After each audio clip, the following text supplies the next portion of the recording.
कोण तो आमदारचा मुलगा? काय बोललो तर देवाने मला 21 वर्ष आधी इथे पाठवलं. माझं जन्म इथेच या आजयनगरच्या हॉस्पिटलमध्ये झालं. तर देवाने जन्म इथे दिला, तर कर्म करायची संधी पण इथेच देईल. पण आमदारांची दाखवा लेखा झोका दाखवा. पण तुमच्या 11 वर्षाचा आम्ही 25 वर्षाचा लेखा झोका द्यायला तयार आहोत. आमदार साहेब, मी कधी गुंडगिरी करत नाही.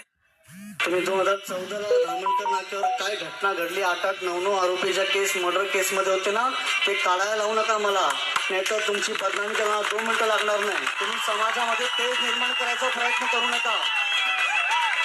उलट्या चोराच्याच बोंबा. तू काय तिथं काय गळा फाडून फाडून बोलतोय का? सोडणार ना, हे काय ते अरे जेव्हा अन्याय होतो ना, तो ओरडावंच लागतो साहेब. आमच्या मुलांना अन्याय झाला म्हणून आम्हाला ओरडावं लागलं. तुम्हाला काय भाग नाही, कोण काय बोलतोय? त्या इथे कुस्ती घ्यायला असतात. जो कुस्ती बोलवतो ना साहेब, माझ्या इंटरव्ह्यू मध्ये मी काय म्हटलं तुम्हाला सांगतो. मी म्हटलं की तुमचा मुलगा उमेदवार माझ्या समोर उभा आहे. माझी विनंती आहे की 1-on-1 डिबेट व्हावं. मी इथं उभा राहतो, तुम्ही इथं उभा राहा, पत्रकारांनी उभा राहा. त्याने काय केलं, मी काय केलं, याची प्रश्न उत्तर करा. त्याला असं वाटलं कुस्तीसाठी बोलतो. अरे तुमची प्रवृत्ती ती तर तुम्ही तेच बोलणार ना. पप्पा मला